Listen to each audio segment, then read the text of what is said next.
नमस्कार दोस्तों, एक बार फिर से स्वागत है आप सभी का अतुल्य आरएस के इस डिजिटल प्लेटफॉर्म पर। तो दोस्तों, हमने शुरू किया था स्कूल व्याख्याता भर्ती परीक्षा का पेपर फर्स्ट, और पेपर फर्स्ट में हम पढ़ रहे थे जीके एंड जीएस। और आज जो हमारी क्लास होने वाली है वो संबंधित है भक्ति आंदोलन से। तो दोस्तों, थोड़ा सा लंबा टॉपिक है, इसलिए एक वीडियो में तो संभव नहीं हो पाएगा, 2 वीडियो में अपने इसको कंप्लीट करने की कोशिश करेंगे। तो दोस्तों, कुछ एक दिनों से आपकी क्लासेस नहीं हो पाई थी, आज से अपने पुनः इसी कार्यक्रम को 2 गुने उत्साह के साथ शुरू करने जा रहे हैं। और जैसे कि आपको भर्ती की सूचनाएं भी मिल रही होगी, जल्दी आपकी वैकेंसी निकलेगी और बिल्कुल तयशुदा टाइम से पहले ही अपने जो है इस सिलेबस को पूरा कर लेंगे। आपको घबराने की आवश्यकता नहीं है, बिल्कुल मेरा वायदा है आपसे, जो मैंने कहा है सिलेबस पूरा करवाने का, तो बिल्कुल मैं आपको पूरा करवाने वाला हूँ। इसी तरह से बड़े अच्छे ढंग से हम सारे सिलेबस को करने वाले हैं। तो चलिएगा बात करें सिलेबस में। तो यहाँ पर देखिएगा, हमने ये सारा कुछ हमने यहाँ तक देख लिया था। इसके बाद में शिवाजी वाला ये जो टॉपिक था, इसको भी अपने छोड़ रहे हैं। पहले अपने बात करेंगे भक्ति आंदोलन के विषय में, क्योंकि थोड़ा सा इम्पोर्टेंट टॉपिक है और आसान है, इसलिए अपने इसको शुरू कर रहे हैं। और आइएगा बात करें इसके विषय में, देखते हैं कौन कौन सी ज़रूरी चीज़ें हैं जो हमें पढ़नी है, जो हमें देखनी है। दोस्तों, भक्ति आंदोलन, तो दोस्तों इस भक्ति आंदोलन को अपने हिंदी साहित्य के इतिहास में भी पढ़ते हैं, लेकिन हमें यहाँ पर उस तरह से नहीं देखना है। यहाँ पर हमें केवल जीके के पर्सपेक्टिव से देखना है, उसी दृष्टिकोण से हम इस पर बात करेंगे और कोशिश होगी कि जो इम्पोर्टेंट चीज़ें हैं वो सारी अपने कर लें। तो दोस्तों, भक्ति आंदोलन क्या है? तो क्या है, तो देखिएगा, सबसे पहले बात तो ये कौन सी शताब्दी का है? 14वीं शताब्दी का। यानी 14वीं शताब्दी के अंदर भक्ति के द्वारा मोक्ष प्राप्त करने के लिए जो आंदोलन चलाया गया, उसे ही इतिहास में भक्ति आंदोलन कहा जाता है। तो अब अगर आपसे पूछा जाए पहला प्रश्न कि भक्ति आंदोलन कब प्रारंभ हुआ या कब हुआ, तो 14वीं शताब्दी के अंदर। किस लिए चलाया गया था? मोक्ष प्राप्ति के लिए। और मोक्ष प्राप्ति किसके माध्यम से? भक्ति के माध्यम से। और भी चीज़ें इसमें चल रही थी पहले से, लेकिन भक्ति आंदोलन जो हुआ वो इसलिए हुआ कि लोग जो हैं मोक्ष की प्राप्ति कर सकें भक्ति के द्वारा। दोस्तों, तो 14वीं शताब्दी के अंतर्गत भक्ति के द्वारा मोक्ष प्राप्त करने के लिए जो आंदोलन चलाया गया, उसे ही इतिहास में भक्ति आंदोलन के नाम से जाना जाता है। ये चीज़ हमें अच्छे से याद रखनी है और ये हमें समझ लेना है। आगे बढ़ते हैं और देखते हैं कौन सी चीज़ें हमें और देखनी है। तो उसके बाद में देखिएगा दोस्तों, भक्ति का अगर आपसे पूछा जाए सर्वप्रथम उल्लेख हमें कहाँ मिलता है, तो भक्ति ये जो शब्द है, इसका सर्वप्रथम उल्लेख हमें श्वेताश्वर उपनिषद में पढ़ने को मिलता है। तो अब आपको अच्छे से क्लियर हो जाना चाहिए कि भक्ति आंदोलन किसे कहते हैं। 14वीं शताब्दी में भक्ति के द्वारा मोक्ष प्राप्ति के लिए जो आंदोलन चलाया गया, उसे ही इतिहास में भक्ति आंदोलन कहते हैं। दूसरी बात कि भक्ति का सर्वप्रथम हमें उल्लेख कहाँ मिलता है, तो श्वेताश्वर उपनिषद में हमें देखने को मिलता है। दोस्तों, दक्षिण भारत में, एक तो ये याद रखिएगा कि भक्ति आंदोलन का प्रारंभ दक्षिण भारत में ही हुआ था। इस भक्ति आंदोलन का प्रारंभ कहाँ होता है? दक्षिण भारत में होता है, और दक्षिण भारत से फिर ये उत्तर भारत में आता है। दोस्तों, तो दक्षिण भारत में भक्ति आंदोलन की शुरुआत रामानुज के द्वारा की गई थी। बहुत इंपॉर्टेंट क्वेश्चन है, बहुत बार परीक्षाओं में पूछा जाता है। तो दक्षिण भारत में भक्ति आंदोलन का प्रारंभ करने वाला किसे माना जाता है? रामानुज को माना जाता है। दोस्तों, और भक्ति आंदोलन को उत्तर भारत में फैलाने का श्रेय किसको माना जाता है? रामानंद को दिया जाता है। दोस्तों, तो 2 प्रश्न हमारे पास में अच्छे हैं। दक्षिण भारत में कौन लेकर के आया? रामानुज। और उसी को उत्तर भारत में लेकर के कौन आया? रामानंद लेकर के आए हैं, क्योंकि यहाँ भाषा का थोड़ा सा प्रभाव था, क्योंकि साउथ में हुआ, उत्तर की जो भाषा है वो हिंदी भाषा थी। तो रामानंद इन दोनों के बीच में कड़ी का कार्य करते हैं, वहाँ से यहाँ लेकर के आते हैं भक्ति आंदोलन को। भक्ति के सर्वप्रथम दर्शन हमें 7वीं शताब्दी में अलवारों और नयनारों के आंदोलन से ज्ञात होता है। किससे ज्ञात होता है? नयनारों और अलवारों के आंदोलन से हमें इसका ज्ञात होता है। अब हम देखेंगे कि दक्षिण भारत में जो भक्ति आंदोलन हुआ, उसमें अलवार और नयनार कौन थे। तो सबसे पहली बात, अलवार की अगर बात करें तो अलवार शब्द का जो अर्थ होता है, अलवार का अर्थ होता है ज्ञानी व्यक्ति। अगर आपसे पूछा जाए अलवार क्या है, अलवार का अर्थ क्या है, तो अलवार का अर्थ होगा ज्ञानी व्यक्ति। अलवार संतों का मानना था कि विष्णु की भक्ति एवं पूजा से ही मोक्ष की प्राप्ति हो सकते हैं। तो दोस्तों यहाँ याद रखिएगा, अलवार किसकी पूजा करते थे? विष्णु भक्त हुआ करते थे, वैष्णव संप्रदाय से ये संबंधित थे, वैष्णव अनुयायी थे। आप इसको इस तरह से याद रख सकते हैं। और अलवार संत ये मानते थे कि विष्णु की भक्ति करेंगे, पूजा करेंगे तो हमें मोक्ष की प्राप्ति हो जाएगी। दोस्तों अलवार संतों की अगर संख्या आपसे पूछा जाए तो कितनी संख्या थी? 12 थी। ये भी काफ़ी इंपॉर्टेंट क्वेश्चन है, बहुत बार परीक्षाओं में पूछा जाता है। तो अलवार संतों की संख्या कितनी थी? अलवार संतों की संख्या थी 12। ये कौन कौन से थे? तो पोयगई है, भूतार है, प्यालवार है, तिरुमिलाराई है, नम्मालवार है, मधुर कवि है, कुलशेखर है, पेरियालवारकर है और अंडार है, तिरुपान है, तिरुमंगई है। तो दोस्तों नाम कठिन है, याद नहीं रहेंगे और हमें याद रखने भी नहीं है। मैंने तो आपको बता दिया एक बार कि आपके ध्यान में होनी चाहिए कौन कौन से किस किस प्रकार के नाम थे। इतने नाम हमें याद नहीं रहते हैं दोस्तों। यहाँ हमें याद सिर्फ ये रखना है कि अलवार संतों में एकमात्र महिला संत जो थी वो थी अंडाल। ये क्वेश्चन आपसे बहुत बार परीक्षा में पूछा जा सकता है कि अलवार संतों में एकमात्र महिला संत जो थी उसका नाम क्या था? अंडाल था। दोस्तों वैसे तो हम इनके बारे में भी पढ़ सकते हैं, डिटेल में पढ़ा है मेरे पास में कंटेंट, लेकिन उसको पढ़ने की आवश्यकता नहीं है, इतना डीपली कभी आएगा नहीं, क्योंकि आपका सामान्य ज्ञान का पेपर है, जीके का पेपर है। दोस्तों जितनी ज़रूरी चीज़ें हैं वही हम यहाँ पर डिस्कस कर रहे हैं। अब हम बात करें नयनार की, तो नयनार कौन थे? नयनार थे शिव भक्त। यहाँ आप इसको इसी तरह से याद रख सकते हैं ना, नए से आप नेत्र मान लीजिएगा, त्रिनेत्र है ना। 3 नेत्र किसके होते थे? शिव के होते थे, अन्यथा आप कंफ्यूज इसमें हो जाते हैं। दोस्तों शिव भक्तों को ही क्या कहा जाता था? नयनार। तो यहाँ कंफ्यूज नहीं होना है। अलवार कौन थे? अलवार थे वैष्णव भगत थे। और नयनार कौन से हैं? नय से नैन, नैन किसके? शिव जी के, शिव जी का नेत्र है ना। तो इस तरह से आप इसको याद रखिएगा। इनकी संख्या काफ़ी ज़्यादा है, 63 थी। इनमें प्रमुख के नाम हैं, याद रहे तो ठीक है, वरना नहीं करने हैं। दोस्तों इनके जो भक्ति गीत थे उनको देवारम नामक संकलन में संकलित किया गया है। नयनारों के जो भक्ति गीत हैं उन्हें देवारम एक संकलन है उसमें संकलित किया गया है। शैव संप्रदाय के अंतर्गत प्रणीत भक्ति गीत जो हैं वो तिरुपाडुयम कहे जाते हैं। तो आपको याद रखना है तिरुपाडुयम क्या है? त्रिपाडुयम भक्ति गीत है जो शैव संप्रदाय यानी नयनारों के अंतर्गत लिखे गए थे, और इनकी जो संख्या है वो कितनी है? 11 है।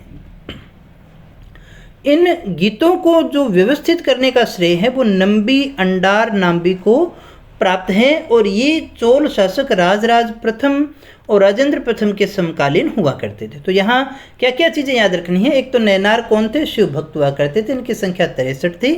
इनके जो भक्ति गीत हैं वो देवारम संकलन में आपको मिल जाएंगे।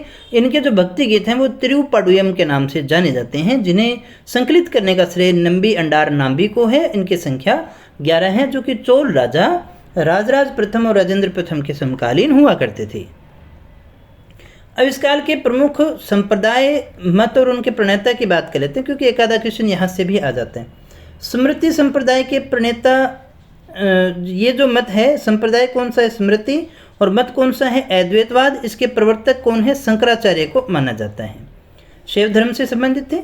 श्री संप्रदाय, ये इसका मत था विशिष्टाद्वैतवाद, और इसके प्रवर्तक रामानुजाचार्य हैं। ये याद करने हैं दोस्तों, ये सारी टेबल आपकी मोस्ट इंपॉर्टेंट है, बहुत बार परीक्षा में पूछी जाती है।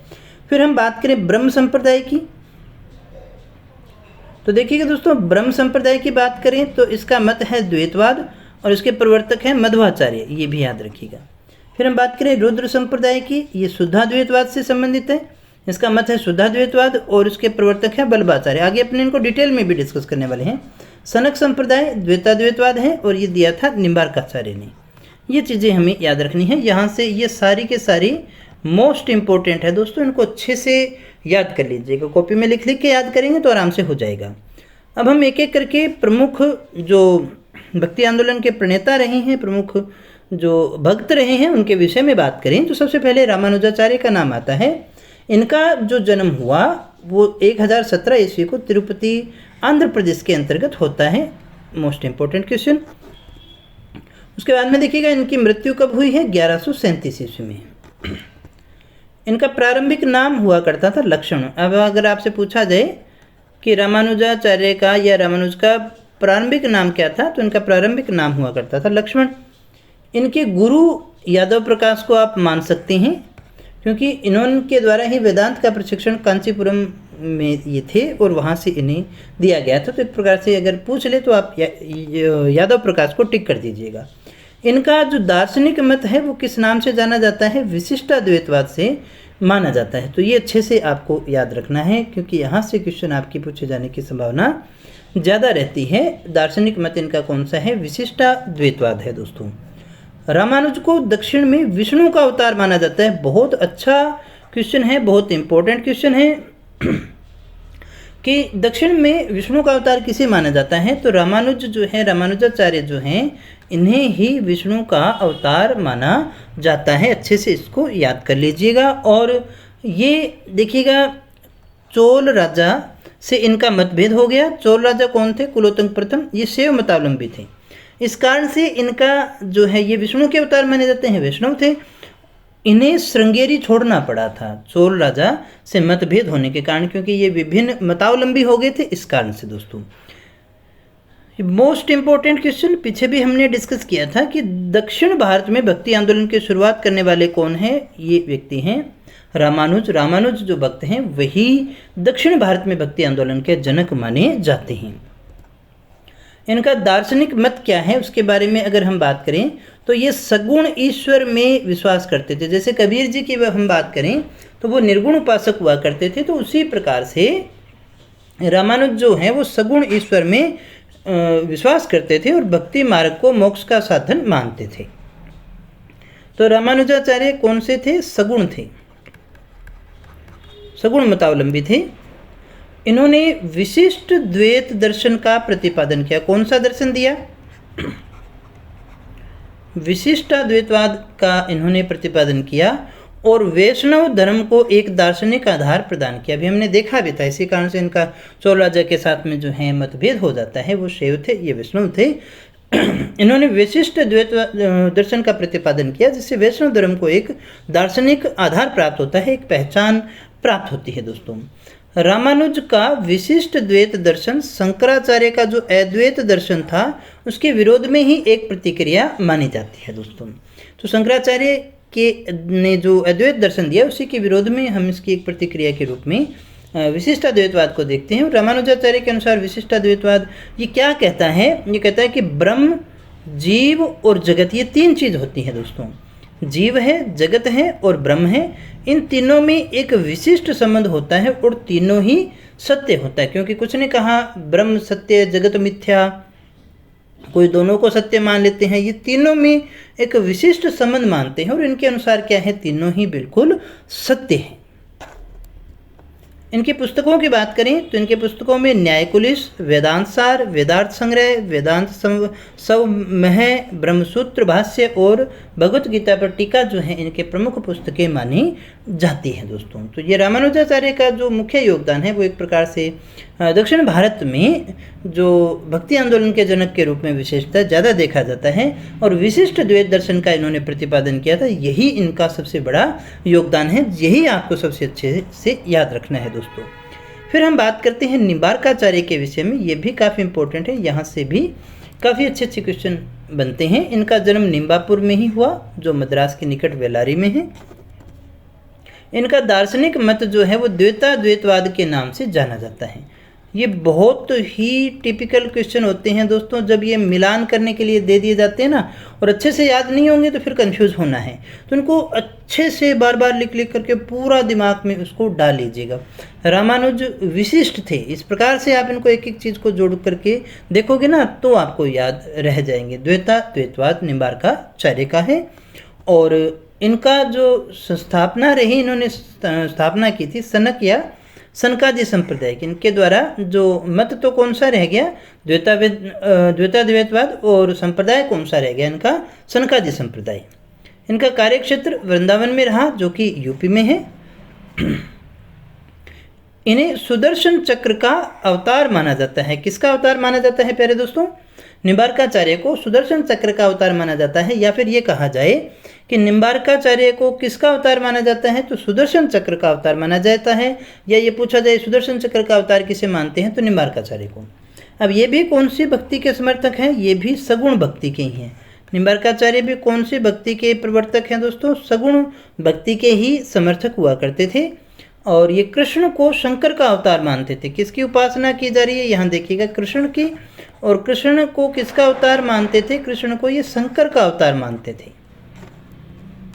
इनका दार्शनिक मत था द्वैत और अद्वैत दोनों सिद्धांतों को अपने मत में इन्होंने शामिल किया और इन दोनों को द्वैत और अद्वैत को जोड़ देते हैं तो संधि करने पर द्वैताद्वैतवाद हो गया। यही बन गया ना, द्वैत और अद्वैत, द्वैत प्लस अद्वैत, द्वैताद्वैतवाद हो गया ना। तो अपने मत में स्थान देने के कारण ही इनके दर्शन को द्वैताद्वैतवाद कहा गया। इन्होंने द्वैतवाद को भी मान लिया और अद्वैतवाद को भी मान लिया, दोनों सिद्धांतों को इनके द्वारा मान लिया गया है। इनका संप्रदाय सनक या सनकादि संप्रदाय के नाम से जाना जाता है, अभी हमने इसे पढ़ा भी है। इनका मूल उद्देश्य राधा कृष्ण की उपासना करना था। हमने अभी कहा ना, ये कृष्ण की उपासना के रूप में और कृष्ण को शंकर का अवतार मान रहे हैं। इनका मूल उद्देश्य था राधा कृष्ण की उपासना करना। इनकी रचनाएं अगर कहें, वेदांता पारिजात सौरभ और 10 श्लोकी सिद्धांत रत्न, ये जो है निम्बार्काचार्य की मुख्य रचनाएं हैं प्यारे दोस्तों। तो यहाँ तक हमें याद रखना है, इतनी ही थी इसमें निम्बार्काचार्य में मुख्य बातें। अब हमारे सामने आते हैं मध्वाचार्य। ये काफ़ी इंपॉर्टेंट है, बड़े अच्छे अच्छे क्वेश्चन यहाँ से बनते हैं। इनका जन्म जो हुआ 1199 ईस्वी को कर्नाटक के उडुपी में हुआ था। कहाँ हुआ है? कर्नाटक के उडुपी में इनका जन्म होता है। मृत्यु 1278 में हो गई। इनका जो दार्शनिक मत है वो अद्वैतवाद है। मध्वाचार्य का दार्शनिक मत कौन सा है? याद रखिएगा, अद्वैतवाद। कौन सा है? अद्वैतवाद। इन्होंने ब्रह्म संप्रदाय की स्थापना की थी। मध्वाचार्य ने कौन से संप्रदाय की स्थापना की? ब्रह्म संप्रदाय की। इनका मत कौन सा था? अद्वैतवाद था। इनके शिष्य थे जयतीर्थ, काफ़ी इंपॉर्टेंट है। इन्होंने इनकी रचनाओं को संकलन किया था, आगे हम देखेंगे भी किस प्रकार से इसका नाम आता है।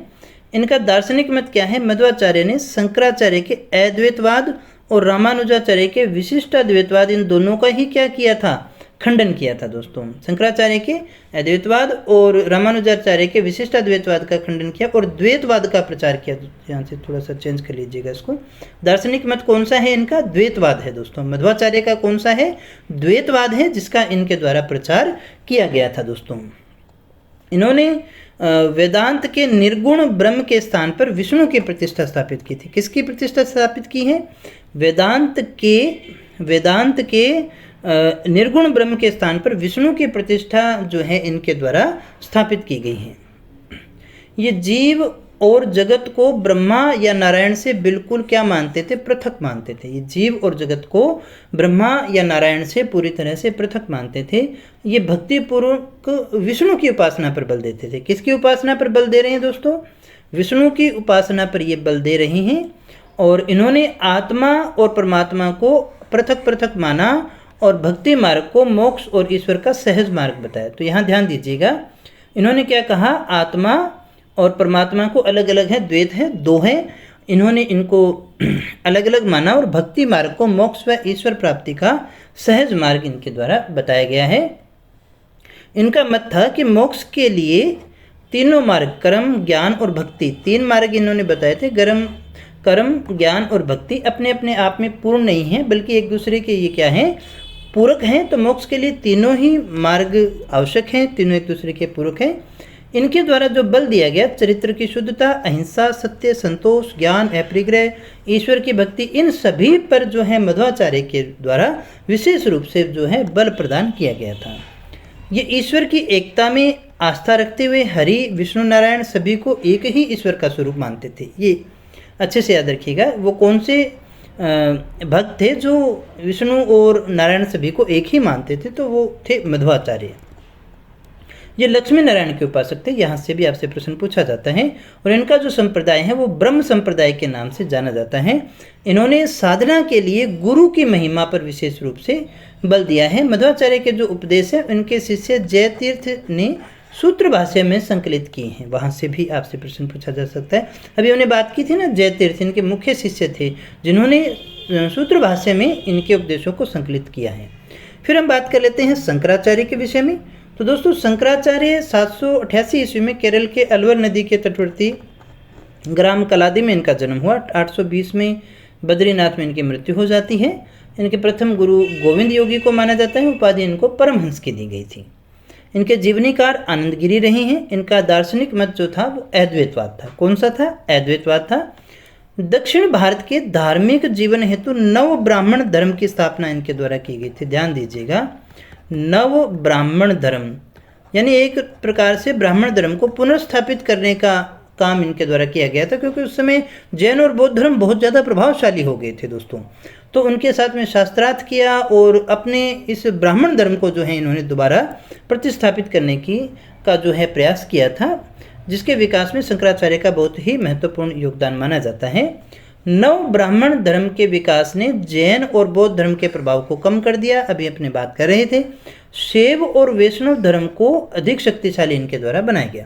तो हमने यही कहा, जैन धर्म बौद्ध धर्म था, इसके प्रभाव को इनके द्वारा कम किया गया, जिसके परिणाम स्वरूप समाज में एक बार फिर से ब्राह्मणों का वर्चस्व स्थापित हुआ और बड़ी संख्या में मंदिर और मूर्तियों का निर्माण होने लगा। क्योंकि जैन धर्म और जो बौद्ध धर्म था, दोनों में इस प्रकार की कोई बात नहीं हुआ करती थी। नर्मदा नदी के तट पर महिष्मती में मंडन मिश्र और उनकी पत्नी भारती से इनके द्वारा शास्त्रार्थ भी किया गया था।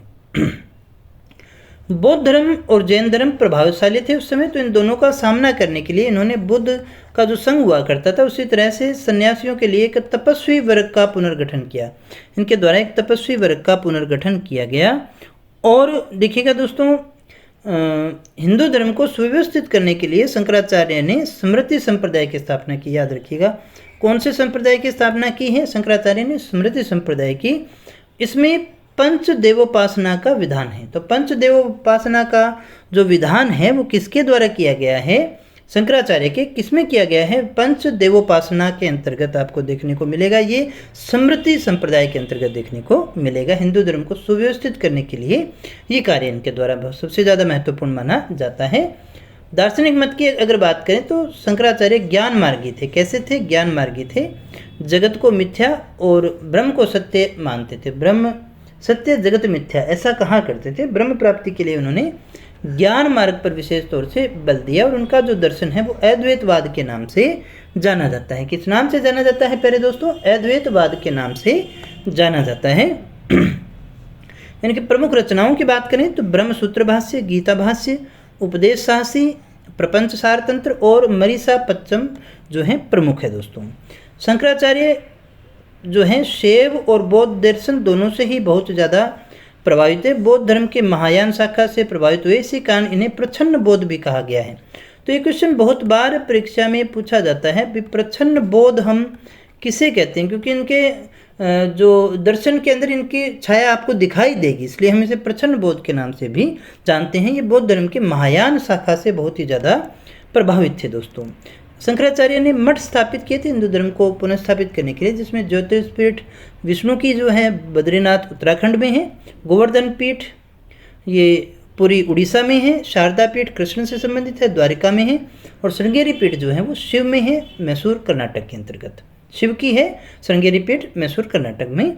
शंकराचार्य ने तमिलनाडु में कांचीपुरम पालार नदी में 5वें मठ की स्थापना भी की थी दोस्तों। तो ये 5 मठ हैं कुल जिनकी अपने बात कर रहे हैं। फिर हम बात कर लेते हैं थोड़ी सूरदास के विषय में। सूरदास का जो जन्म हुआ उत्तर प्रदेश के रुनकता आगरा में हुआ। हम यहाँ साहित्य का इतिहास नहीं पढ़ रहे हैं दोस्तों, जीके के पर्सपेक्टिव से ही हम इसे कोशिश करेंगे डिस्कस करने की। इनके गुरु का नाम वल्लभाचार्य था। अगर पूछा जाए सूरदास किसके समकालीन थे, तो सूरदास जो है वो अकबर के समकालीन हुआ करते थे। ये देख नहीं सकते थे, ये अंधे थे, ये देख नहीं सकते थे। और इसके बारे में जो आता है, एक तो कुछ तो विद्वान ये कहते हैं कि जन्मान थे, लेकिन इन्होंने जो आग का वर्णन किया है तो उसके हिसाब से लगता है कभी न कभी ये देख सकते थे और बाद में ये अंधे हुए थे दोस्तों। रचनाएं इनकी है सूरसागर, सूरसरावली और साहित्य लहरी, तीनों ही काफ़ी ज़्यादा प्रसिद्ध है। कौन सी धारा के थे, तो सगुण धारा के थे और कृष्ण मार्गी शाखा के प्रमुख संत थे। यानी सगुण का मतलब क्या होता है, जो ईश्वर को साकार मानते हैं। किसको साकार मानते थे? कृष्ण को साकार मानते थे और उन्हीं की पूजा ये किया करते थे दोस्तों। इनके इष्ट देव कौन थे? कृष्ण थे, जिनकी भक्ति इनके द्वारा की गई थी। सूरदास अपने ग्रंथ लिखते हैं और ग्रंथों के माध्यम से ही राधा और कृष्ण के प्रेम को लोकप्रिय बनाते हैं और बहुत ही शानदार जो काव्य हैं इनके द्वारा रचा गया है। जो मेरे दोस्त हिंदी साहित्य को पढ़ रहे होंगे उन्हें पता होगा बड़े अच्छे से कितने मधुर रचनाओं को इनके द्वारा लिखा गया है दोस्तों। वल्लभाचार्य की प्रेरणा से ही सूरदास ने भगवत गीता के आधार पर कृष्ण लीला को अपनी रचनाओं का आधार बनाया था। तो सूरदास ने कृष्ण की भक्ति की किसकी प्रेरणा से? वल्लभाचार्य की प्रेरणा से। आगे अपने वल्लभाचार्य को भी डिस्कस करने वाले हैं। सूरदास ने वल्लभाचार्य से वल्लभ संप्रदाय की दीक्षा ग्रहण की थी। अगर आपसे पूछा जाए सूरदास किस संप्रदाय से रिलेटेड थे, तो वो वल्लभ संप्रदाय से रिलेटेड थे। वल्लभाचार्य इनके गुरुजी थे। इन्हें पुष्टि मार्ग का जहाज कहा जाता है। जीके में भी ये इंपॉर्टेंट है और हिंदी साहित्य के इतिहास में तो आप पढ़ रहे होते तो मोस्ट इंपॉर्टेंट लाइन थी ये हमारी। जहांगीर ने सूरदास को आश्रय दिया था और उन्हीं के संरक्षण में सूरसागर की रचना जो है वो की गई थी। तो सूरदास में इतनी ही बातें हैं जो हमें याद रखनी है। कुछ बातें वल्लभाचार्य की भी अपने देख लेते हैं। जन्म 1497 ईस्वी को उत्तर प्रदेश के वाराणसी में हुआ। उपाधि जगत गुरु महाप्रभु श्रीमदाचार्य की है। दार्शनिक मत इनका रुद्र संप्रदाय है और ये वैष्णव धर्म के कृष्ण मार्गी शाखा के दूसरे महान संत माने जाते हैं। कृष्ण मार्गी शाखा के संत हैं ये। इनका समर्थन विजयनगर का शासक कृष्णदेव राय था। इनके द्वारा इनका समर्थन किया गया। इन्होंने विजयनगर यहाँ पर यानी विजयनगर में वैष्णव संप्रदाय की प्रतिष्ठा स्थापित की और शंकराचार्य का जो अद्वैतवादी सिद्धांत था, वेदांत और मायावाद था, उसका खंडन किया और ईश्वर की भक्ति पर जो है विशेष रूप से बल देते हैं। तो शंकराचार्य का जो अद्वैत था उसका एक प्रकार से खंडन करते हैं और ईश्वर की भक्ति पर ये विशेष बल देते हैं। यहाँ पर इन्हें जगत गुरु महाप्रभु श्रीमदाचार्य की उपाधि से विभूषित किया जाता है। इनकी उपाधि अभी हमने कहा ना, जगत गुरु महाप्रभु श्रीमदाचार्य है, यही इनकी उपाधि थी। पूछा जा सकता है, इंपॉर्टेंट क्वेश्चन है। इनका जो दार्शनिक मत था वो था शुद्धाद्वैतवाद। कौन सा था? शुद्धाद्वैतवाद। शुद्धाद्वैतवाद था, शुद्ध अद्वैतवाद कह सकते हैं। ये कृष्ण के उपासक थे। श्रीनाथ जी के रूप में इन्होंने कृष्ण की भक्ति पर बल दिया। तो देखिएगा, भक्ति तो किसकी कर रहे हैं? कृष्ण की ही कर रहे हैं। किस रूप में कर रहे हैं? श्रीनाथ जी के रूप में कर रहे हैं। नाथ द्वारा इनका मुख्य केंद्र माना जाता है वल्लभ संप्रदाय का। ईश्वर के अनुग्रह या कृपा से ही भक्ति उत्पन्न होती है। ये कहते थे कि भक्ति अपने आप उत्पन्न नहीं हो सकती। जब तक ईश्वर का कृपा आपके ऊपर नहीं होगी तब तक जो है भक्ति की भावना आपके अंदर जागृत नहीं हो सकती है। यही अनुग्रह जो है वो पुष्टि के नाम से जाना जाता है दोस्तों। इसी से वल्लभाचार्य का जो भक्तिवाद है वो पुष्टि मार्ग के नाम से प्रसिद्ध हुआ जाता है। पुष्टि मार्ग में श्री कृष्ण को परम ब्रह्म कहा गया है। याद रखिएगा, किसको परम ब्रह्म कहा गया है? श्री कृष्ण को किस में कहा गया है? पुष्टि मार्ग में कहा गया है दोस्तों। वल्लभाचार्य के व्यक्तित्व पर विष्णु स्वामी रुद्र संप्रदाय का अत्यधिक महत्व दिखाई देता है। वल्लभाचार्य ने शंकराचार्य के निर्गुण ब्रह्म के स्थान पर सगुण ब्रह्म के भक्ति पर विशेष बल दिया था। याद रखिएगा, वल्लभाचार्य जो शंकराचार्य निर्गुण ब्रह्म की बात करते थे उसके स्थान पर सगुण ब्रह्म की बात करते हैं। ये कबीर और नानक की तरह इन्होंने भी विवाहित जीवन को आध्यात्मिक उन्नति के लिए बाधक नहीं माना था दोस्तों। वल्लभाचार्य के दर्शन को पूर्व का आनंद भोगवाद भी कहा जाता है दोस्तों। पूर्व में इसे विषयासक्त संप्रदाय के नाम से भी जाना जाता था। इनकी प्रमुख रचनाओं की बात करें तो पूर्व मीमांसा भाष्य है। उत्तर मीमांसा भाष्य इनके शुद्ध अद्वैतवाद का ही एक प्रमुख ग्रंथ माना जाता है। अणुभाष्य भी कहते हैं हम जिसे। इसके अलावा इन्होंने सुबोधिनी और सिद्धांत रहस्य की भी रचना की थी। वल्लभाचार्य का जन्म और मृत्यु दोनों ही वाराणसी में हुआ था। इनके उत्तराधिकारी की बात करें तो इनके उत्तराधिकारी वल्लभाचार्य की मृत्यु के बाद विठलनाथ बनते हैं और जो कृष्ण भक्ति को उतना ही लोकप्रिय बनाते हैं दोस्तों। विठलनाथ ने अष्टछाप यानी 8 कवियों के एक समूह की स्थापना की थी और ये 8 कवि जो थे कुंभनदास, सूरदास, कृष्णदास, परमानंदास, गोविंददास, छीत स्वामी भी कह सकते हैं हम इसको, छीत स्वामी, नंददास, चतुर्भुजदास, ये थे। ये 8 कवि थे जिसके कारण इन्हें अष्टछाप कवि भी कहते हैं और अष्टछाप एक प्रकार से संप्रदाय भी रहा था दोस्तों।